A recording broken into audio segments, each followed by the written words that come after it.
जय श्री कृष्णा मित्रों।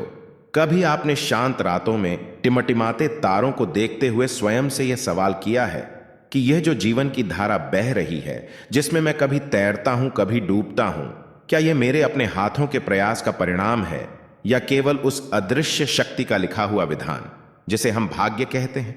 कभी कभी हृदय यह सोचकर भारी हो जाता है कि मैं तो अपनी पूरी शक्ति से पतवार चला रहा हूं, फिर भी मेरी नाव भंवर में ही क्यों फंसी है। और वहीं कुछ लोग हैं जो मानो बिना किसी प्रयास के ही सफलता के शिखर पर पहुंच जाते हैं। तो क्या सच में नियति ही सर्वोपरि है या हमारे कर्मों में ही ब्रह्मांड को झुकाने की शक्ति छिपी है?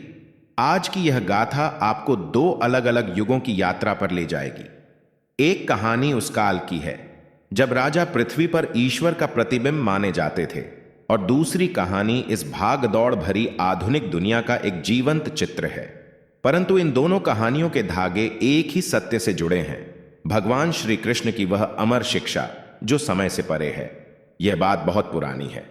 अवंतिका क्षेत्र के एक समृद्ध राज्य में एक तेजस्वी राजा शासन करते थे जिनका नाम था धर्मवर्धन। राजा केवल नाम से ही धर्म का पालन नहीं करते थे, बल्कि उनका हर कार्य, हर निर्णय धर्म और विवेक की कसौटी पर खरा उतरता था।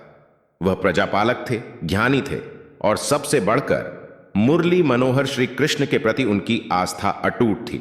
उनकी दिनचर्या गीता के अध्ययन से आरंभ होती और प्रजा को नैतिक मूल्यों की शिक्षा देने पर समाप्त होती। परंतु उनके शांत मन के सरोवर में एक प्रश्न का पत्थर सदा हलचल मचाता रहता था। कर्म की शक्ति बड़ी है या भाग्य का विधान? क्या कोई मनुष्य केवल अपने भाग्य के सहारे राज सिंहासन तक पहुंच सकता है या केवल अथक परिश्रम से ही अपने भाग्य का निर्माण कर सकता है? उन्होंने निश्चय किया कि इस गहन प्रश्न का उत्तर वह किसी शास्त्र में नहीं, किसी पंडित से पूछ कर नहीं, बल्कि स्वयं जीवन की प्रयोगशाला में परखेंगे। राजा ने अपने राज्य से दो व्यक्तियों को राजसभा में बुलवाया। पहला था श्रमदेव, एक ऐसा किसान जिसके हाथों की लकीरें तो फीकी थीं, पर उसके बाजुओं में असीम बल और हृदय में अटूट संकल्प था। जीवन ने उसे हर कदम पर छला था, फिर भी उसकी आंखों में मेहनत की चमक थी। दूसरा था वैराग्यानंद, एक साधु जो संसार से विरक्त होने का दावा करता था। उसका सिद्धांत था, जो होना है वह होकर रहेगा। करता तो केवल कृष्ण है, मैं और तुम तो निमित्त मात्र हैं। वह केवल ध्यान में लीन रहता और कहता, सब कुछ उस गोविंद की इच्छा पर निर्भर है, मुझे कुछ करने की आवश्यकता ही क्या है। राजा धर्मवर्धन ने दोनों को देखा और उनके स्वर में एक शांत किंतु अटल गंभीरता थी। तुम दोनों को मैं राज्य की ओर से एक समान उपजाऊ भूमि, उत्तम श्रेणी के बीज और सभी आवश्यक उपकरण प्रदान करता हूं। 1 वर्ष के पश्चात मैं स्वयं आकर देखूंगा कि किसकी भूमि ने क्या परिणाम दिया है। श्रमदेव ने उस भूमि को माथे से लगाया जैसे कोई वरदान मिला हो। अगली सुबह सूर्य की पहली किरण के साथ ही वह अपने औजार लेकर खेत पर था। उसने पत्थरीली मिट्टी को अपने पसीने से सींचा, कठोर भूमि को अपने हल से नरम किया और बीज ऐसे बोए जैसे कोई मां अपने शिशु को पालने में रखती है। उसने जंगली जानवरों से फसल की रक्षा के लिए बाड़ बनाई, सूखे की आशंका में एक छोटी नहर खोदी। हर दिन जब उसका शरीर थककर चूर हो जाता तो वह आकाश की ओर देखकर कहता, हे माधव, तू तो देख रहा है ना, मैं अपने हिस्से का कर्म कर रहा हूं, अब इसे फल देना या न देना तेरी इच्छा। दूसरी ओर वैराग्यानंद अपनी भूमि के पास एक विशाल वटवृक्ष की छाया में आसन लगाकर बैठ गया।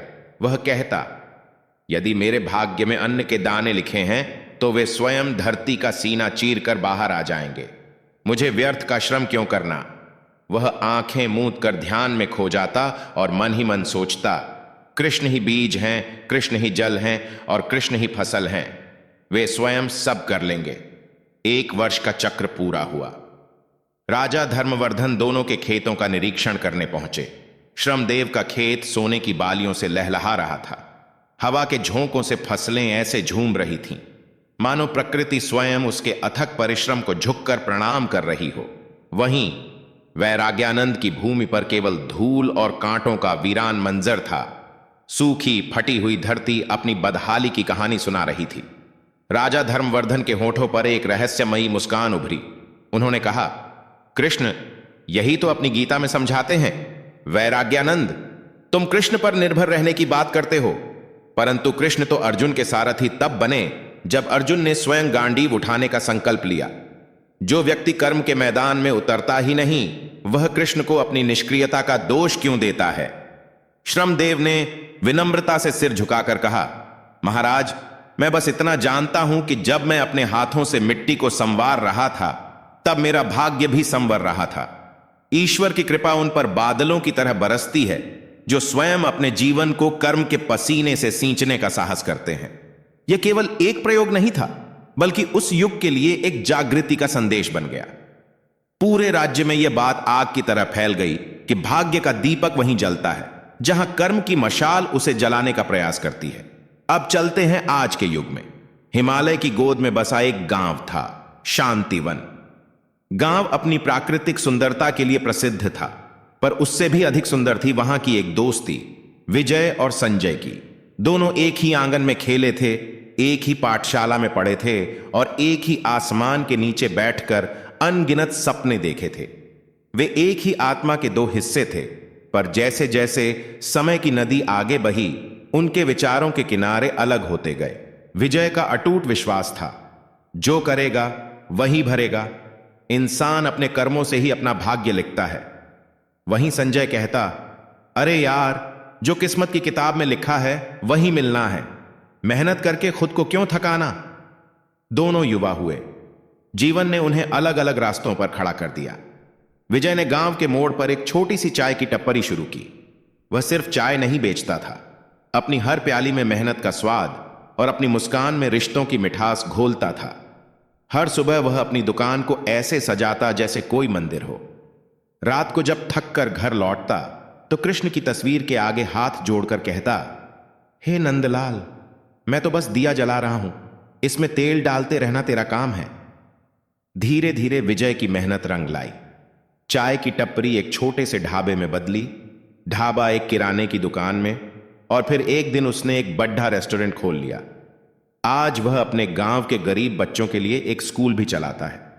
दूसरी ओर संजय हर दिन गांव के उस पुराने पीपल के पेड़ के नीचे बैठकर ताश खेलता और बिड्डी बड्डी बातें करता रहा।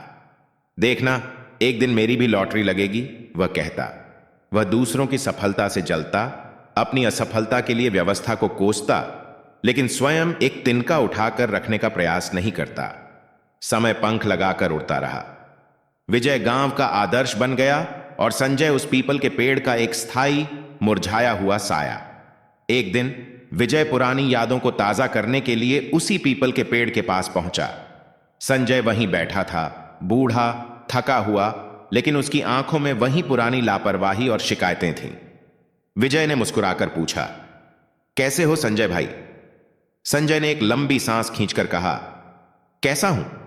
देख अपनी किस्मत, तू कहां से कहां पहुंच गया, और एक मैं हूं जिसकी किस्मत ने कभी साथ ही नहीं दिया।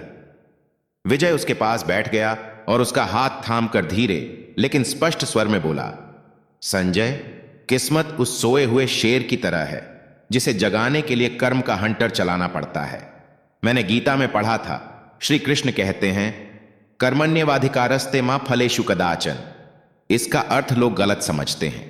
इसका अर्थ यह नहीं कि फल की इच्छा मत करो, बल्कि यह है कि जब तक तुम अपना कर्म पूरी निष्ठा से नहीं करते, तब तक फल पर तुम्हारा अधिकार ही नहीं बनता।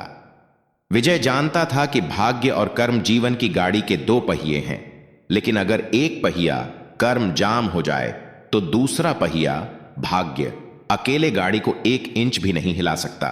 विजय ने श्री कृष्ण की इसी शिक्षा को अपने जीवन का मूल मंत्र बनाया था, तुम चलते रहो, राह बनती जाएगी। और संजय ने इसका गलत अर्थ निकाला, तुम बैठे रहो, राह खुद चलकर आएगी। तो दोस्तों, अगली बार जब आपके मन का आकाश इन सवालों के बादलों से घिर जाए कि मुझे वह क्यों नहीं मिल रहा जिसका मैं हकदार हूं, तो एक बार अपने कर्मों की जमीन पर झांक कर देखिएगा। क्या आप सच में अपनी पूरी सामर्थ्य से प्रयास कर रहे हैं या केवल परिणामों का इंतजार? क्योंकि कर्म वह बीज है जिसे तुम धरती में रोपते हो, नियति वह मिट्टी है जो उसे आधार देती है, और ईश्वर की कृपा वह जल और सूर्य का प्रकाश है जो उस बीज को अंकुरित करता है। लेकिन याद रखना, जल और प्रकाश भी उसी बीज पर बरसते हैं जिसे किसी ने मेहनत करके मिट्टी में बोया हो। तो अगली बार जब मन में यह सवाल उठे कि मेरी किस्मत इतनी खराब क्यों है, तो एक पल रुककर स्वयं से पूछिएगा, क्या मेरे कर्म उतने दमदार हैं? अपने हाथों की लकीरों को देखने के बजाय उन हाथों की शक्ति को पहचानिए जिनसे आप अपनी दुनिया बदल सकते हैं। किस्मत वह बंद दरवाजा है और कर्म वह चाबी जो आपके ही पास है। श्री कृष्ण आपको चाबी थमा सकते हैं, आपको बता सकते हैं कि ताला कहां है, पर दरवाजा खोलने के लिए हाथ तो आपको ही बढ़ाना होगा। संजय की तरह पीपल के नीचे बैठकर हवा में महल बनाने से कुछ नहीं होगा। विजय की तरह एक एक ईंट जोड़कर अपने सपनों का महल बनाना होगा। याद रखिए, पसीने की हर बूंद जो आपके कर्म से गिरती है वह आपके भाग्य के सूखे हुए कुएं को भर देती है। इंतजार मत कीजिए, अपने हिस्से का कर्म कीजिए, क्योंकि जब आप एक कदम बढ़ाते हैं तो स्वयं परमात्मा आपके लिए 1000 रास्ते खोल देते हैं। यही गीता का सार है और यही जीवन का सत्य। अगर यह कहानी आपके हृदय के किसी कोने को छू गई हो तो इसे वहीं सहेज कर रखिएगा। और हां, अगली बार जब कोई आपसे भाग्य की दुहाई दे तो उसे श्री कृष्ण की यह अमर वाणी अवश्य याद दिला देना, पहले कर्मवीर बनो, फिर भाग्य तुम्हारे रथ का सारथी बनेगा।